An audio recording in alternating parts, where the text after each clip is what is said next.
Hello everyone, welcome to our channel बात पते की। मैं हूं दीपा और आज हम बात करेंगे रुद्राक्ष से रिलेटेड बहुत सारे क्वेश्चंस के आंसर्स। इससे पहले मैंने एक वीडियो बनाया था जिसमें मैंने रुद्राक्ष दीक्षा जो सदगुरु ने हमें प्रोवाइड की थी फ्री ऑफ कॉस्ट, उस पर मैंने एक अनबॉक्सिंग किया था और उस वीडियो पे बहुत सारे क्वेश्चंस आए थे। तो आज काफ़ी हद तक उन क्वेश्चंस के आंसर्स मैं इस वीडियो में दूंगी और इन सभी क्वेश्चंस के आंसर्स जो है ईशा ने प्रोवाइड की हैं अपनी वेबसाइट पे अपने रुद्राक्ष गाइडलाइंस के अंडर।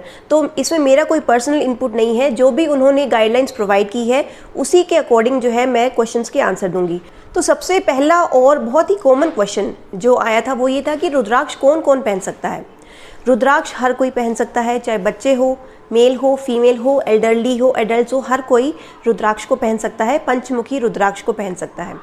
तो ये जो पंचमुखी रुद्राक्ष है, जो 14 साल से ऊपर के बच्चे हैं वो पहन सकते हैं।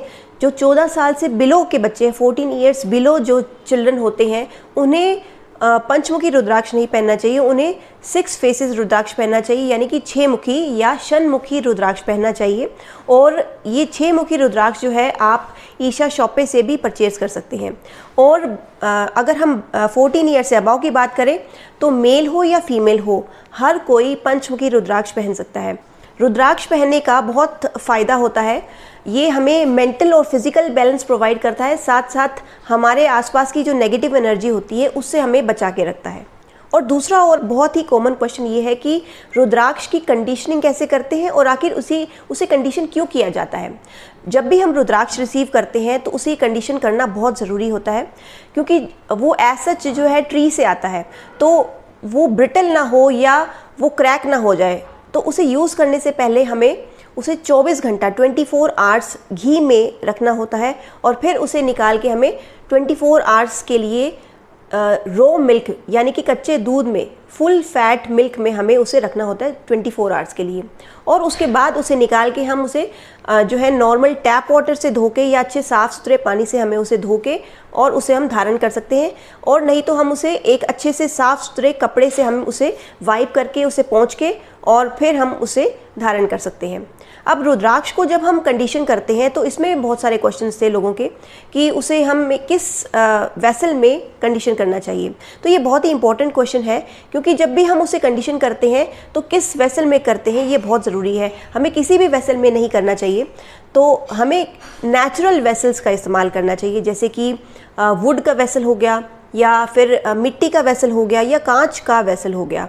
तो इन तीनों वेसल को इस्तेमाल कर सकते हैं, या फिर हम ऑल्टरनेटिवली इस्तेमाल कर सकते हैं किसी भी सिल्वर या गोल्ड वेसल का, क्योंकि ये जो वेसल है ये रिएक्ट नहीं करते। अब हमें क्या क्या इस्तेमाल नहीं करना कंडीशनिंग करने के लिए, हमें कॉपर वेसल इस्तेमाल नहीं करना, क्योंकि कॉपर जो है जब भी हम घी में कंडीशनिंग करते हैं या मिल्क में कंडीशनिंग करते हैं तो वो जो है कॉपर मिल्क या घी के साथ रिएक्ट कर सकता है, इसलिए जो है कॉपर को मना किया गया है। और इसके साथ साथ हमें प्लास्टिक वेसल का इस्तेमाल नहीं करना, क्योंकि प्लास्टिक भी जो है लीच होता रहता है, तो प्लास्टिक का भी हमें इस्तेमाल नहीं करना रुद्राक्ष की कंडीशनिंग के लिए। और बहुत सारे लोगों के क्वेश्चन ये भी थे कि जो घी हम इस्तेमाल करते हैं वो काऊ का हो या बफलो का हो, तो हम किसी भी घी को इस्तेमाल कर सकते हैं, चाहे वो काऊ का हो या बफलो का हो। और बहुत सारे लोगों के ये भी क्वेश्चंस थे कि कंडीशनिंग के बाद जो घी बच जाता है उसका क्या करना है। तो वो घी जो है हमें जो है खाने में इस्तेमाल नहीं लेना कभी भी, उसे हम पूजा के लिए इस्तेमाल कर सकते हैं। जो हम दिया जलाते हैं, लैंप जलाते हैं, उसके अंदर हम उस देसी घी का इस्तेमाल कर सकते हैं।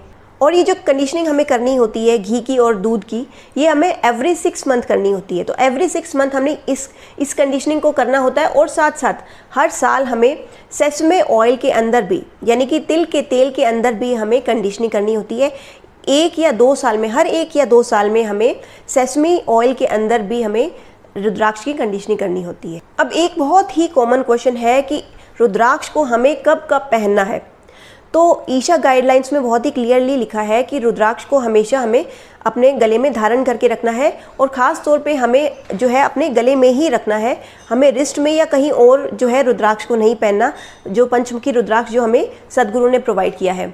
और साथ साथ लोगों के ये भी क्वेश्चन थे कि क्या हम सोते वक्त भी रुद्राक्ष को पहन सकते हैं। तो यस, ये भी उनकी गाइडलाइंस में लिखा है कि स्लीप के टाइम भी हम रुद्राक्ष को पहन सकते हैं, और साथ साथ शावर के टाइम भी हम रुद्राक्ष को पहन सकते हैं। बस इतना ध्यान रखना है कि जब भी हम शावर करें तो पानी जो है वो गर्म ना हो, और साथ साथ अगर हम केमिकल्स का इस्तेमाल कर रहे हैं तो भी हमें रुद्राक्ष नहीं पहनना। तो कंडीशन ये है कि जब भी हम हॉट शावर ले रहे हैं और केमिकल्स का इस्तेमाल कर रहे हैं तो हमें रुद्राक्ष को जो है निकाल के रख देना है। तो हम जब रुद्राक्ष को निकाल के रखते हैं तो किसी भी सफ़ेद कपड़े के ऊपर जो है हमें उस रुद्राक्ष को रखना है, और शावर करने के बाद हम उसे दोबारा पहन लेना है। लेकिन अगर आप ठंडे पानी से शावर लेते हैं तो डेफिनेटली आपको रुद्राक्ष ज़रूर पहने रखना होता है, क्योंकि बहुत अच्छा होता है कि अगर रुद्राक्ष के ऊपर से हमारी बॉडी पे पानी जाता है, ठंडा पानी जाता है, तो ये हमारे लिए बहुत ही बेनिफिशियल होता है। इसके साथ साथ एक बहुत ही कॉमन क्वेश्चन ये था कि क्या वुमेन्स मेंस्ट्रुअल पीरियड में भी रुद्राक्ष को पहन सकते हैं?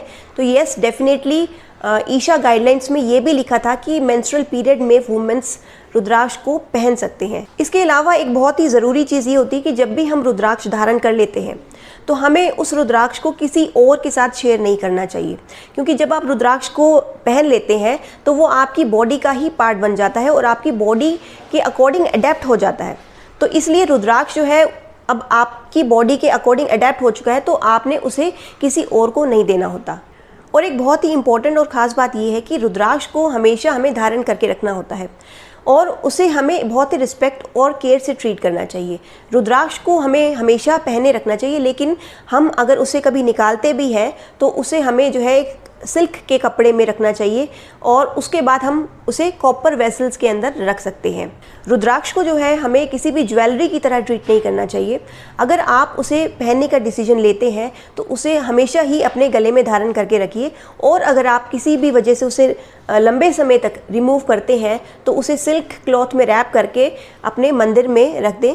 बहुत ही सेफली, बहुत ही रिस्पेक्टफुली उसे वहाँ पे रख दें। रुद्राक्ष में एक खुद की वाइब्रेंसी और एक एनर्जी होती है, लेकिन रुद्राक्ष को जो है अगर कंटिन्यूसली सीमेंट फ्लोर पे रखा जाए 48 डेज़ या एक मंडला से भी ऊपर लगातार अगर उसे सीमेंट फ्लोर के कांटेक्ट में रखा जाए तो उसकी एनर्जी सारी की सारी ख़त्म हो जाती है। तो उसके बाद जो है हम उसे धारण नहीं करना चाहिए, उसे हमें किसी भी सॉइल के नीचे दबा देना चाहिए, या किसी भी बहते पानी में, रिवर में उसे बहा देना चाहिए, या किसी भी कुएं में फेंक देना चाहिए। इसके साथ साथ एक बहुत ही कॉमन क्वेश्चन ये भी था कि रुद्राक्ष को हमें किस में पहनना है। तो रुद्राक्ष को हम जो है एक सिल्क थ्रेड में पहन सकते हैं, कॉटन थ्रेड में पहन सकते हैं, या फिर उसे जो है सोने की चेन या सिल्वर चेन में भी हम उसे धारण कर सकते हैं। और एक बहुत ही कॉमन क्वेश्चन ये था कि क्या रुद्राक्ष पहनने से पहले हमें मंत्र जाप करना होता है? तो ऐसा कुछ भी नहीं है। जब भी हम रुद्राक्ष रिसीव करते हैं तो जस्ट हमें उसकी कंडीशनिंग करनी है और उसके बाद हम उसे धारण कर सकते हैं। तो उस पर मंत्र जाप करना हमें ज़रूरी नहीं है। और ऑलरेडी जो हमने रुद्राक्ष दीक्षा रिसीव की है सदगुरु से, वो ऑलरेडी कंसिक्रेटेड है, ऑलरेडी एनर्जाइज है, और रुद्राक्ष में ऑलरेडी एक खुद की एक वाइब्रेंसी होती है। तो हमें जस्ट उसकी कंडीशनिंग करते रहना है टाइम टू टाइम, और बहुत ही केयर और रिस्पेक्ट के साथ उसे ट्रीट करना होता है। तो ये थे कुछ फ्रीक्वेंटली आस्क्ड क्वेश्चन रुद्राक्ष दीक्षा से रिलेटेड। आई होप कि आपके बहुत सारे क्वेश्चंस के आंसर्स जो है इस वीडियो में मिल पाए होंगे। और मैं जो वेबसाइट है जिसमें बहुत सारे क्वेश्चंस के आंसर ईशा ने प्रोवाइड किए हैं, वो मैं डिस्क्रिप्शन बॉक्स में उसका लिंक दे दूंगी। इसके अलावा भी अगर आपके कुछ क्वेश्चन होते हैं तो आप पर्सनली भी उनको ईमेल करके पूछ सकते हैं अपने क्वेश्चंस, जिसके आंसर जो है वो प्रोवाइड कर देंगे। तो आई होप कि आपको ये वीडियो पसंद आया होगा। तो मेरे वीडियो को लाइक और शेयर ज़रूर करें, और साथ साथ मेरे चैनल को सब्सक्राइब करना ना भूलें। मिलते हैं नेक्स्ट वीडियो में किसी और नई इन्फॉर्मेशन के साथ। तब तक के लिए stay blessed, be happy, bye bye.